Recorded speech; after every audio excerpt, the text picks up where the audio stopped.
Shalom buat jemaat dari JKI The Way BSD.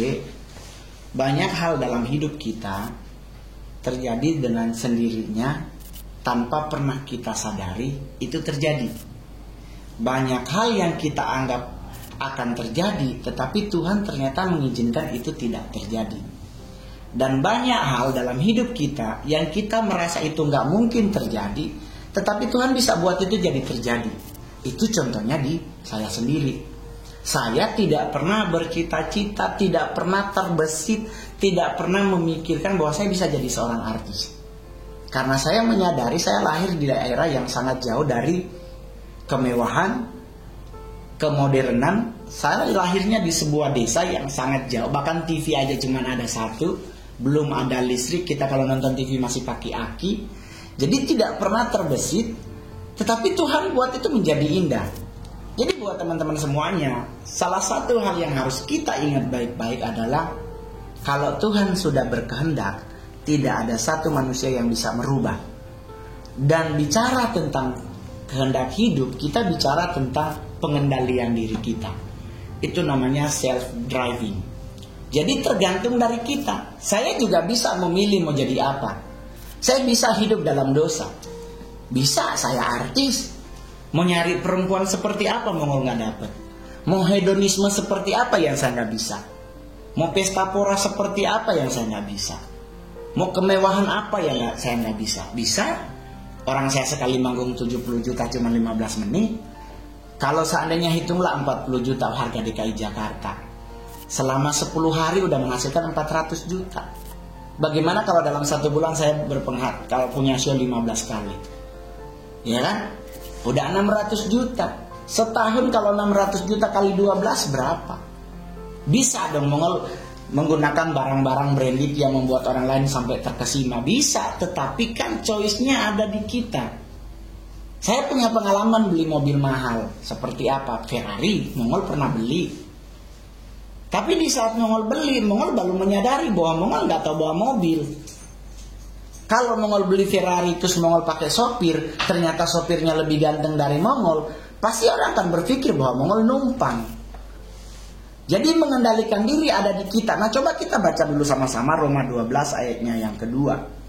Firman Tuhan bilang begini, janganlah kamu menjadi serupa dengan dunia ini, tetapi berubahlah oleh pembaharuan budimu, sehingga kamu dapat membedakan manakah kehendak Allah, apa yang baik, yang berkenan kepada Allah dan yang sempurna.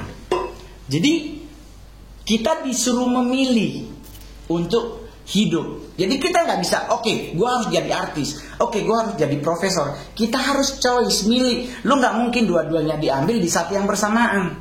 Oke, gue mau jadi dokter, tapi di satu sisi lu mau jadi ahli ekonomi. Terus lu kuliah dengan 2 mata kuliah yang berbeda, 2 kampus yang berbeda, atau 2 mata kuliah yang berbeda. Bisa-bisa geser otakmu. Jadi lu harus punya pengendalian diri, mau milih yang mana. Sama juga dengan hidup, kita harus memilih. Kita cowok diperhadapkan dengan 15 perempuan. Kita nggak mungkin 15-nya kita per istri. Harus pilih satu. Karena Tuhan suruh pilihnya satu, bukan 15-15-nya. Jadi kitanya yang harus mengendalikan diri. Apakah kita pengen sombong? Bisa. Tapi Tuhannya kan ingat baik-baik. Salah satu yang Tuhan paling benci dalam hidup adalah kesombongan. Saya nyombong boleh. Di podcast Mas Dedi saya ngomongin jam tangan yang saya pakai. Ya kan? Limited sih enggak juga. Cuman dia jarang ada. Berusia sekarang udah 50 tahun jam tangannya. Terus apakah kamu harus jadi sombong? Enggak juga. Muka kan tidak mengakuisisi. Saya memakai jam tangan, memakai sepatu semahal apapun. Saya dulu pernah beli tas di salah satu brand di Plaza Indonesia. Saya beli Gucci. Pulang ke Manado, orang Manado nanya, beli di Ambassador di lantai berapa? Jadi dilematisnya kita, kenapa? Karena orang pasti ngelihat muka. Nggak mungkin seorang bisa dipet tas asli. Tapi apakah kita harus marah? Apakah kita harus ngomel-ngomel? Nah itulah harus mengendalikan diri, menahan emosi, menahan hawa nafsu. 10 tahun karir saya menjadi seorang stand up comedian, semua perempuan yang dikasih oleh orang di setiap saya manggung, gak ada satupun yang saya bawa ke kamar. Orang tanya, kenapa lu gak jatuh di hal itu? Karena saya ingat saya punya seorang putri. Agama Kristen mengajarkan tentang hukum tabur tuai. Apa yang engkau tabur, itu juga yang engkau tuai. Kalau saya menyakiti seorang perempuan, apa kabarnya anak saya juga seorang perempuan? Siapkah saya anakku disakiti orang? Otomatis biar itu tidak terjadi, biar anak saya tidak disakiti, ya saya tidak mau melakukan hal yang dilarang Tuhan. Itu bagian dari pengendalian diri. Sama juga dengan generasi muda yang ada di gereja GKI The Way. Ingat baik-baik, Anda mau main Mobile Legends, sok atau silakan. Tapi ingat, kendalikan diri. Jangan udah 7 jam gak berhenti-berhenti. Ya kan, udah gitu ngotot, besoknya marah-marah, mak beli kuota dong, beli. Ingat baik-baik, sekarang kita lagi masa pandemi, pekerjaan mulai ditutup, ada terjadi PHK. Ingatin itu deh, jangan maksa orang tua untuk bayar uang sekolahmu. Orang tua tuh berjuang untuk bisa bayar uang sekolah. Jadi adik-adik juga berhak mengendalikan diri, termasuk dalam hal apa? Penyesatan. Ayo kita sama-sama mulai aware tentang penyesatan. Karena di akhir zaman yang akan muncul 2 hal utama. 1 penganiayaan, 2 penyesatan. Kita sudah di masa akhir.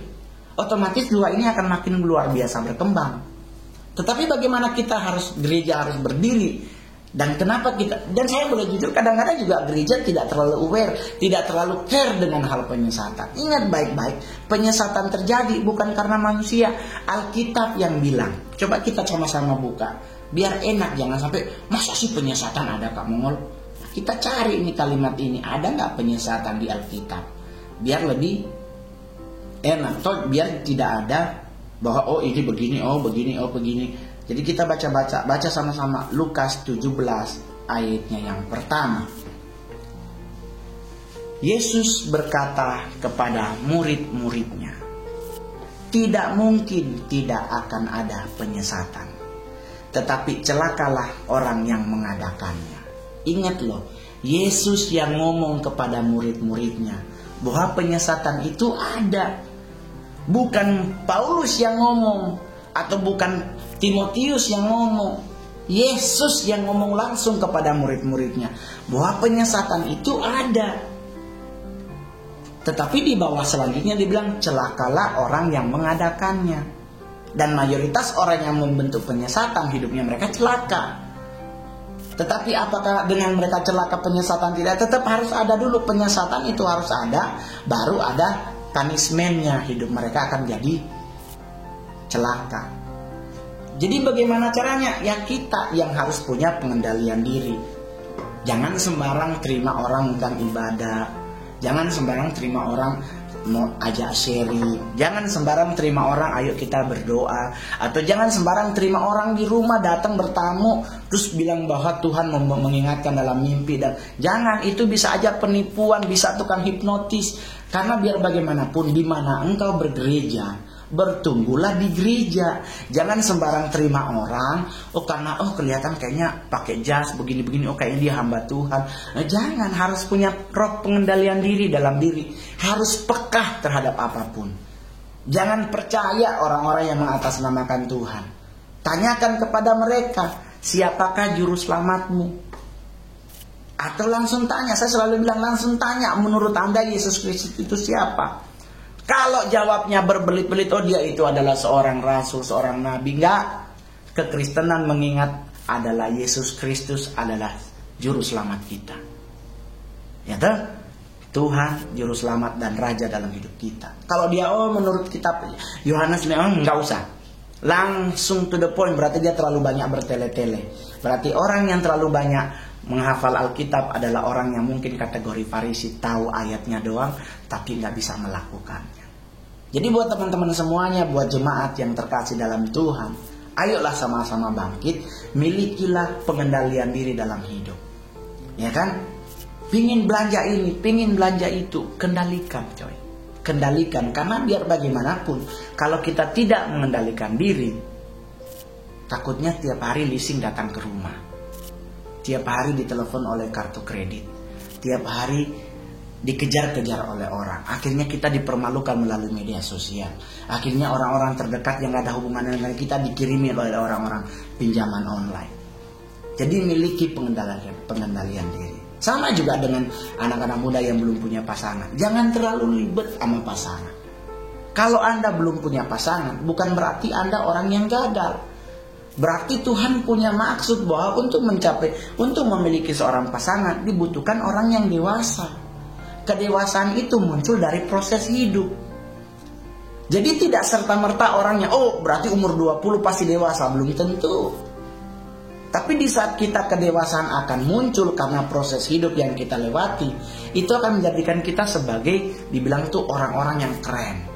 Menghadapi hidup, menghadapi calon cewek kita atau calon cowok kita yang repot, ribet dan mumet, dengan kedewasaan kita bisa hadapi dengan indah. Nggak berantem, kalaupun berantem nggak pukul-pukulan, karena kita punya roh pengendalian diri. Emosi kita bisa kita kekang, emosi bisa kita ikat, ya toh? Karena kita memiliki pengendalian diri dalam hidup. Jadi buat Anda yang mungkin, aduh kamu tapi gue udah umur segini, tapi gue belum punya pasangan, berarti Tuhan izinkan Anda untuk menabung. Karena untuk hidup di DKI Jakarta dan sekitarnya, Jabodetabek, sekarang mau apa-apa, cewek udah gak mau lagi diajak nongkrong di pinggir jalan, coy. Gak ada cewek makan nasi goreng 6.000. Lu kalau dapet cewek yang mau makanan nasi goreng atau pecel lele di pinggir jalan, langsung nikahi. Berarti dia terbaik buat dirimu. Karena sekarang orientasi cewek-cewek, apalagi Anda yang tinggal di daerah BSD, bedel Ion Mall, gitu. Gak ada es teh manis 4.000 segelas. Gak ada, apalagi saat kami anak Jakarta. Lu mau ke Senayan City, terus tahu-tahu dia masuk di Senayan City kan gak ada matahari, coy. Tahu-tahu dia masuknya di Gucci, tahu-tahu dia masuknya di Salvatore, langsung pucet kitanya. Ya ampun, baru dompet aja udah 8 juta, terus tahu-tahu dia nunjuk tas 40 juta. Kita langsung mikir ginjal mana yang mau dijual nih. Jadi kita harus percaya bahwa di saat kita belum mendapatkan kekasih, berarti Tuhan mengizinkan kita untuk harus bisa lolos dari satu masalah.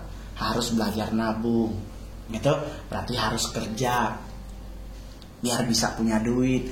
Karena kalau lu punya duit, sejelek apapun wajahmu, perempuan itu pasti akan ngikutin. Ini buat cowok-cowok. Buktinya Kak Mongol mukanya ala kadarnya, ya kan? Tapi yang ngedip-ngedipin di mall tuh banyak banget.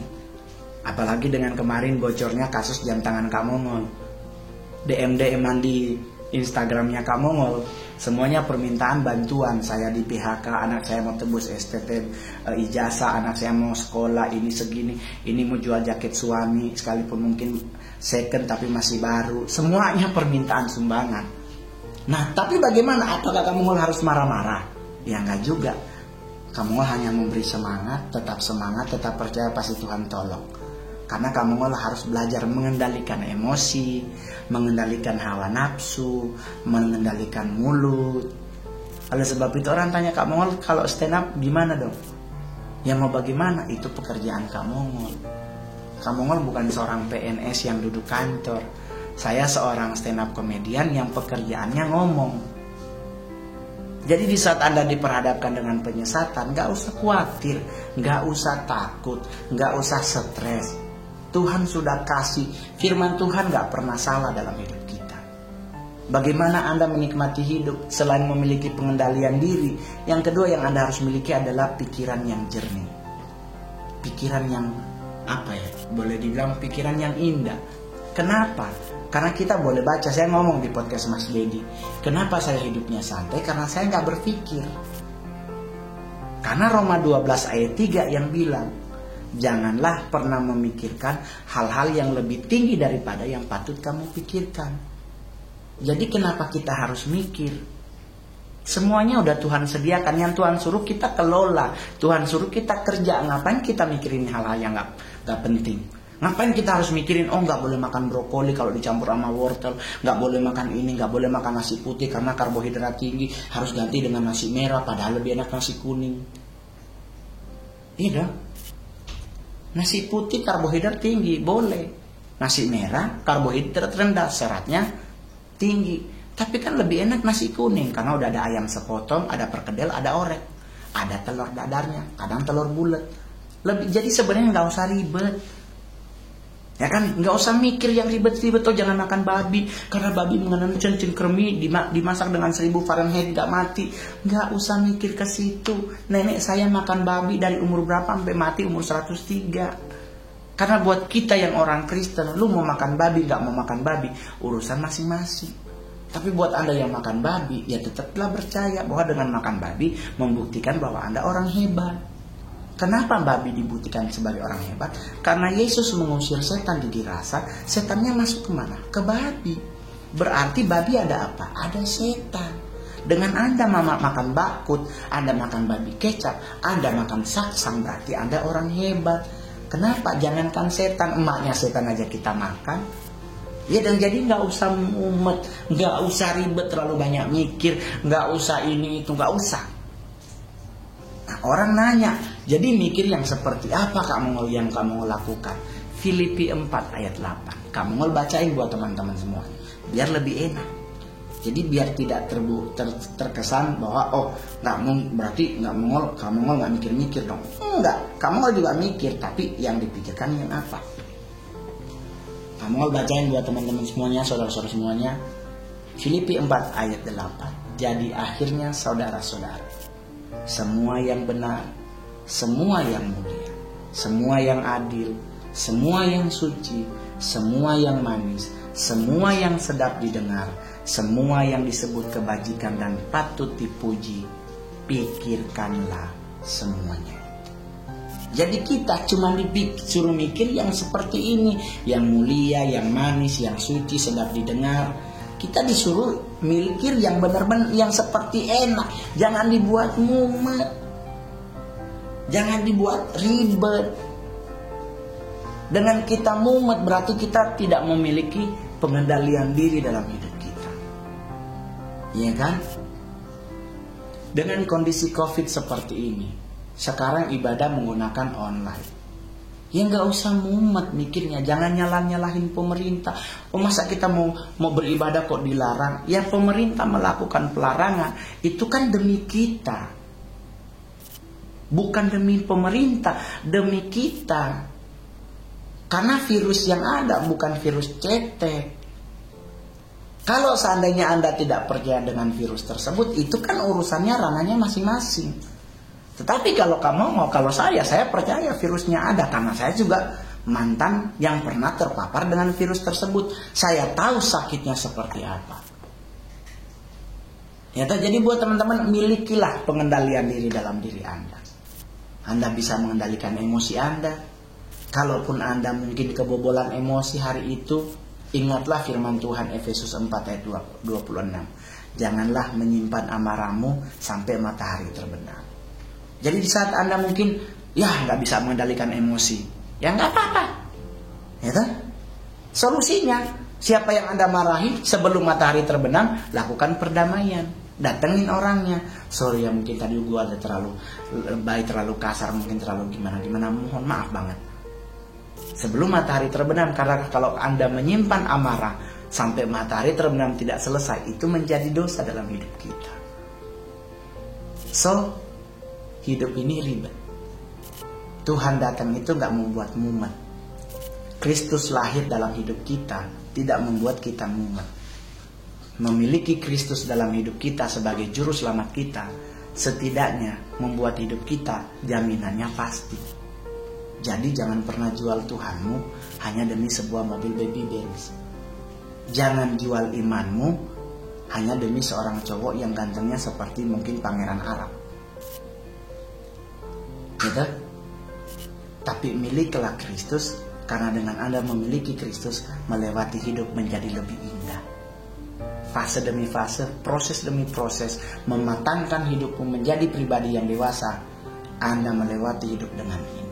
Sama dengan gereja Anda, JKI berulang tahun, fasenya terlewati dengan sempurna. Pasti tahun pertama, 2 tahun pertama pasti masa yang paling berat, ya kan? Jiwa baru Tuhan izinkan datang, pengerja belum semua sempurna, ya toh? Para pengerja masih bisa ribut. Tepat masing-masing kan diajar Tuhan setiap hari. Kedewasaan masing-masing pengerja, gembala sidang semakin care, akhirnya melahirkan apa? Gereja Anda bisa berusia sampai sekarang. So, kenapa harus mumet? Satanik boleh ada di mana-mana, boleh ada. Mau gereja setan kek, mau penyembah setan kek, mau jemaah setan kek, boleh ada. Udah itu udah pasti ada karena memang Tuhan yang bilang. Tetapi kita kan umat lebih dari pemenang. Roh yang ada padamu lebih besar daripada roh yang ada di dunia ini. Ya kan? Ingat baik-baik Alkitab berkata iblis sudah dikalahkan. Terus kenapa kita takut? Kenapa kita lewat kubur permisi? Kenapa di pohon ini ada kuntilanak kita muter? Bukankah kita lebih dari pemenang? Saya kalau ketemu pohon ada kuntilanak, saya ajak turun tuh kuntilanaknya. Bener. Nomor 2 kali gue samperin pohonnya. Gue muka-mukin ceweknya. Dan cewek, PA lu di atas pohon. Mama lu salah didik ya? Cewek kok di pohon? Main bekel kek? Nah itu kan maksudnya logik dong. Ngapain cewek di atas pohon jadi kuntilanak? Dan kenapa kita orang Indonesia harus takut dengan setan Indonesia? Orang setan Indonesia banyakan yang nggak beres. Suster ngesot, pocong lompat, wewe gombel bolong, ya kan, kuntilanak di atas pohon. Setan Amerika masih lebih keren pakai jas, ya kan? Nah jadi nggak usah khawatir, nggak usah takut menghadapi apapun dalam hidup. Mau setan apapun dalam hidup, mau ada siapapun dalam hidup penyesatan, nggak usah khawatir. Tuhan menjanjikan keselamatan dalam hidup kita. Itu yang membuat Mongol sampai hari ini tetap hidup, tetap berdiri teguh dengan iman kepada Kristus Yesus, kepada Yesus Kristus. Karena gue punya iman yang luar biasa, karena gue punya janji Tuhan. Coba kita baca-baca janji Tuhan tuh di mana tentang kita nggak usah takut sama setan. Biar enak kita, jadi nggak terkesan fitnah.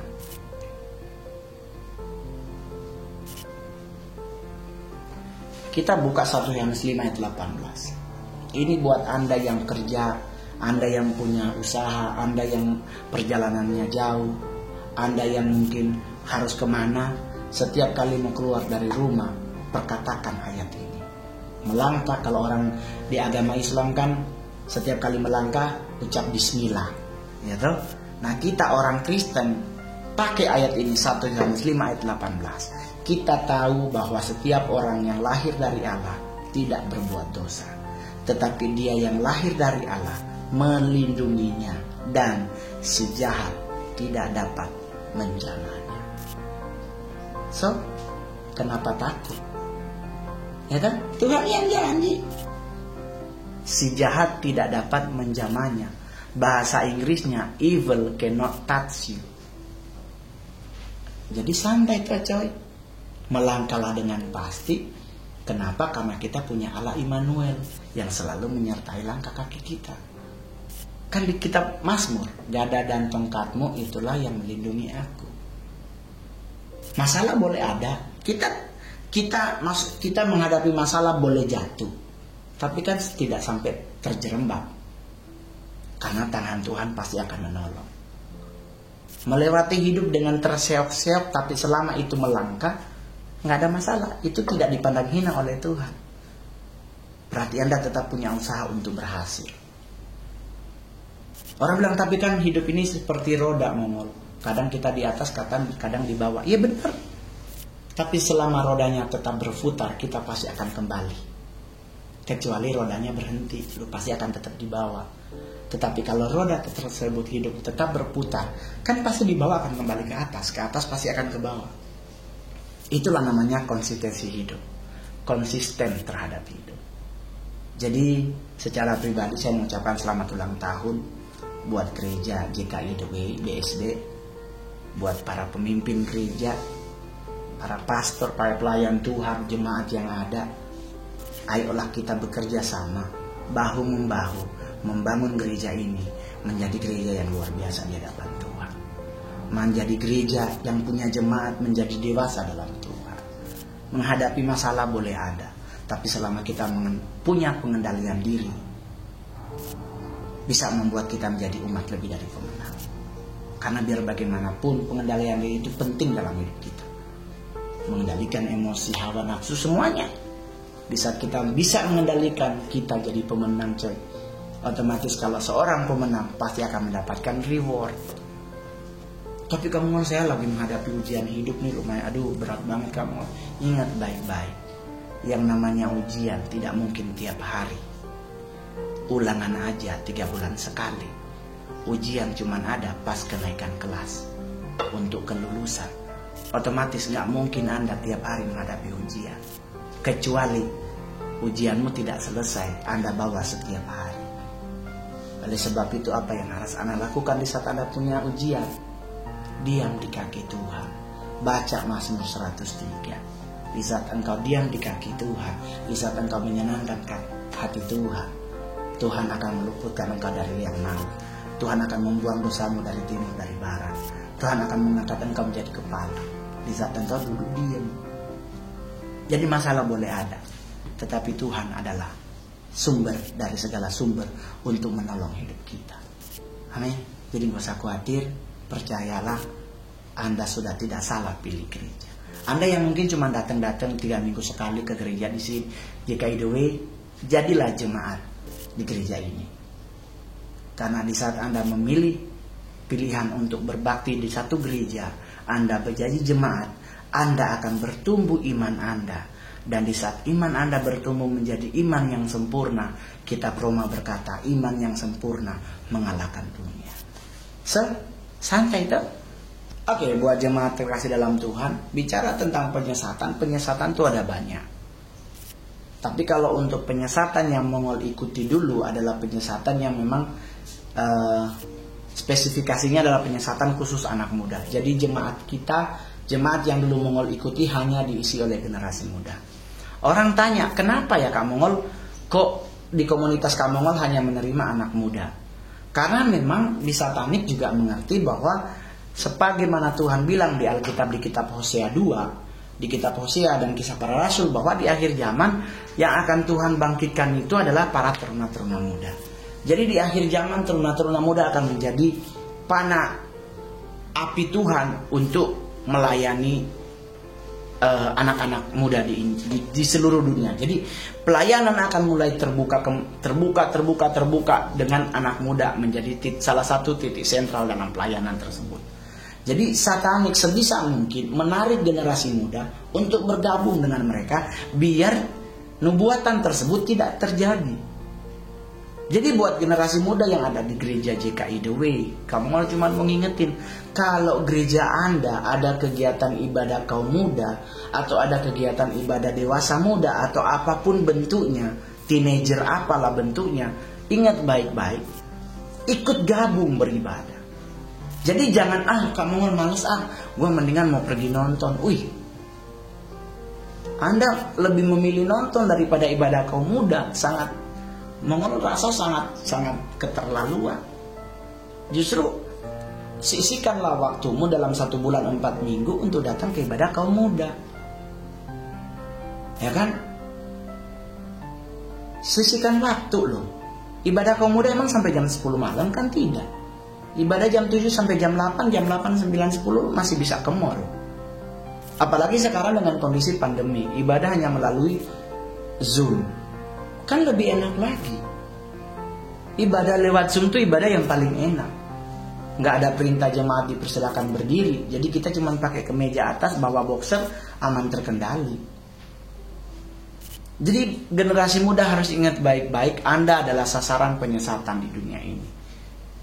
Oleh sebab itu berpegang teguhlah di mana Anda beribadah. Bertumbuhlah di mana Anda menjadi jemaat gereja. Masalah strategi apa yang dilakukan oleh pihak Satanik, strateginya juga sama dengan apa yang Yesus lakukan di saat dia mencari murid-muridnya. Selalu dengan efek makan. Jadi kalau Anda ketemu dengan orang-orang terus ngajak ibadah, terus ngajak Anda makan, gak usah diterima. Kalaupun Anda tetap ingin ikut, ya penting tanya dulu, menurut Anda Yesus Kristus itu siapa? Kalau dia jawab Yesus Kristus adalah Tuhan, Juru Selamat dan Raja, ikutilah. Lumayan kan? Dapat nasi goreng gratis atau mungkin bakmi ayam gratis. Jadi penyesatan itu adalah salah satu cara yang dilakukan oleh mereka penyesat untuk membuat kita anak-anak Tuhan hilang dari jalur yang sudah Tuhan tetapkan. Karena di saat kita bisa akhirnya kita bergabung dengan mereka, kita akan meragukan tentang kuasa Kristus. Kita mulai akan menyangkal tentang mujizat Tuhan. Kita mulai tidak percaya tentang hidup kita. Jadi nggak usah khawatir terhadap apapun. Percayalah, sebesar apapun penyesatan di dunia ini, tetap pasti akan kalah dengan kasih Tuhan. Tetap akan tepar dengan kuasa Tuhan. Jadi mau hadapi hidup dengan cara apapun menjadi indah, apalagi Anda memiliki pengendalian diri. Ketidakbenaran akan terbuka nyata di depan Anda jika Anda memiliki pengendalian diri. Karena dengan Anda memiliki pengendalian diri, berarti Roh Kudus ada dalam hidup Anda. Dan Roh Kudus pasti akan mengingatkan semua yang terjadi. Roh Kudus pasti akan menolong, membantu, menuntun hidup kita. Jadi, apa yang harus kita khawatirkan? Ya toh? Mumet, wajar, manusiawi mumet.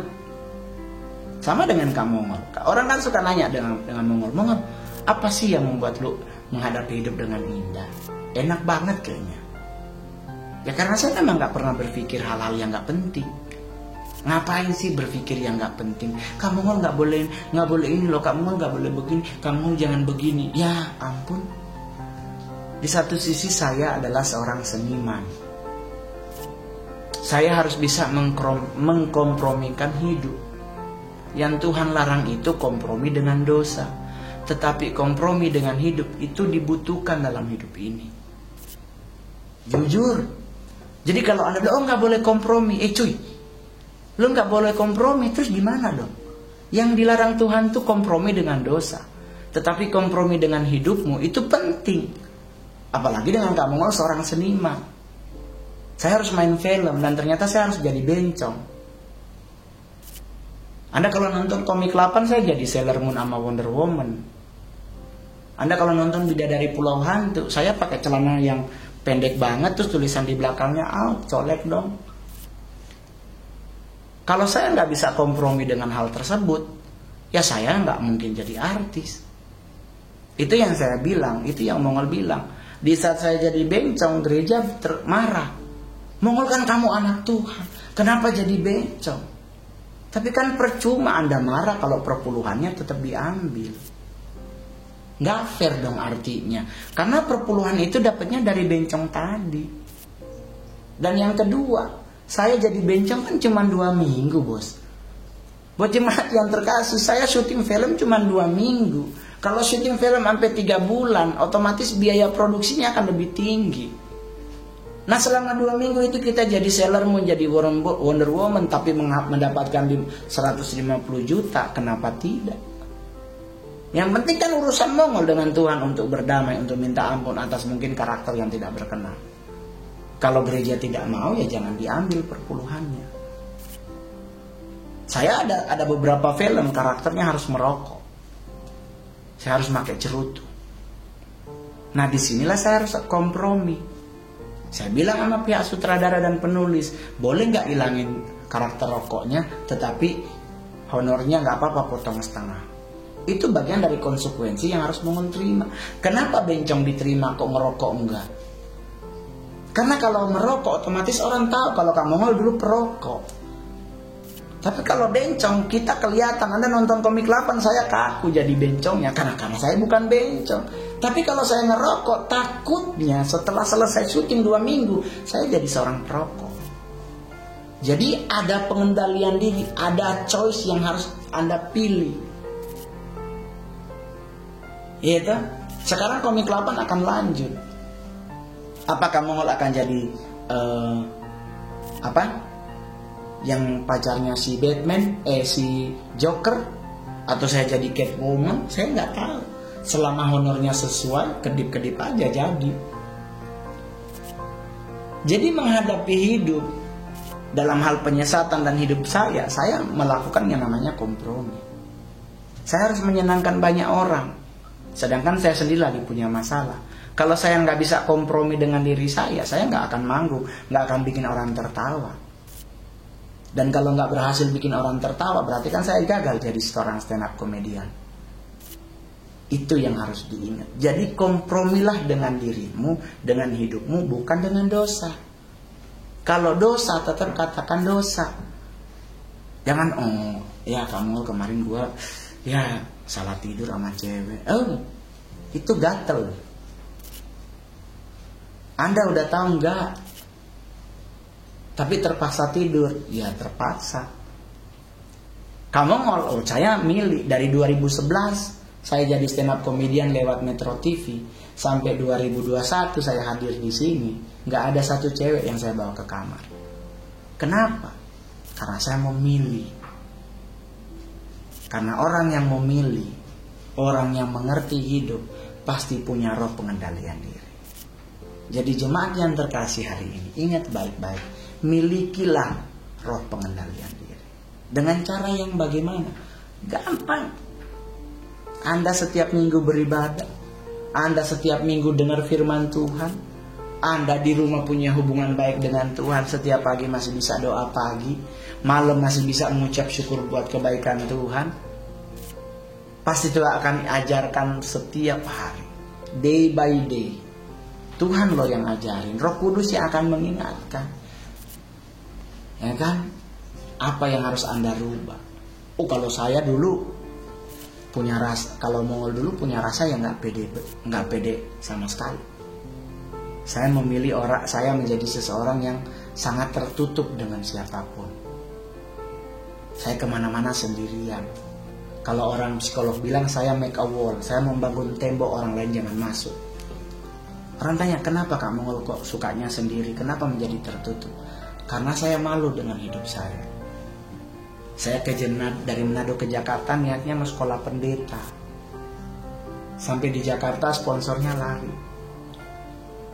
Dan saya harus luntang-lantung hidup di Jakarta dari jualan koran, kerja di rumah makan Padang, kerja di pecel lele, kerja di percetakan, masuk penjara. Ada rasa yang tidak enak dalam hidup saya. Ada sesuatu yang membuat saya lebih memilih untuk gua mending sendiri. Saya ngebangun tembok untuk orang lain jangan masuk. Tapi di saat saya mulai mengerti kebaikan Tuhan, di saat saya mulai Tuhan bukakan banyak hal, akhirnya saya bisa jadi seorang stand up comedian sampai hari ini. Jadi gak usah khawatir ngadepin hidup. Berat pasti, tapi ingat baik-baik, Tuhan pasti akan menolong. Karena janjinya setia dan amin. Ingat Tuhan janjiin tuh. Kan ada ditulis tuh di beberapa quote-quote bahwa Tuhan gak pernah ngejanjiin hujan. Tuhan tidak pernah menjanjikan akan panas. Tetapi Tuhan menjanjikan aku akan selalu menyertaimu. Yang kita butuh hanya penyertaan Tuhan. Yang kita butuh hanya perkenanan Tuhan. Dengan penyertaan dan perkenanan Tuhan, kita akan menjadi umat yang luar biasa. Menghadapi hidup, menghadapi masalah, akan kita hadapi dengan indah. Emosi boleh ada, tapi kita punya pengendalian diri, punya rem, akan menjadi indah hidup kita. Disakiti orang, kita nggak mendendam. Kenapa? Karena kita ingat Tuhan ngajarin kita, jangan pernah membenci musuhmu. Tuhan nyuruh kita memberkati musuh kita. Berarti kalau Anda sampai mencapai titik ini, berarti titik Anda sudah tidak lagi bagi rohani. Anda sudah menganjak ke remaja rohani, mencapai titik tertinggi dewasa rohani. Oke, jadi buat teman-teman semuanya, buat saudara-saudara semuanya, banggalah menjadi jemaat dari GKI The Way BSD. Gereja Anda adalah gereja yang bertumbuh, berkembang dan berbuah. Menjadi gereja yang luar biasa. Dengan menjadi gereja yang luar biasa, secara tidak langsung pasti jemaatnya pun menjadi jemaat yang luar biasa. Jadi buat teman-teman semuanya, buat jemaat semuanya, ingat baik-baik, saya contoh saksi hidup kebaikan Tuhan. Saya lahir di daerah Sangir, di Kecamatan Tamako, di Desa Nagadua. Saya hidup di sana, jauh dari peradaban sama itu. Tetapi Tuhan buat apa? Sekarang saya ada di Jakarta, jadi stand up comedian terbaik, termahal, terlaris di Indonesia. Muka ala kadarnya pun bisa makan dengan presiden. Dulu kalau saya masih cita-cita sama dulu, Udah paling makan sama Pak Camat doang. Udah paling tinggi Pak Bupati. Tetapi sekarang saya pernah makan siang di Istana Negara. Ya kan?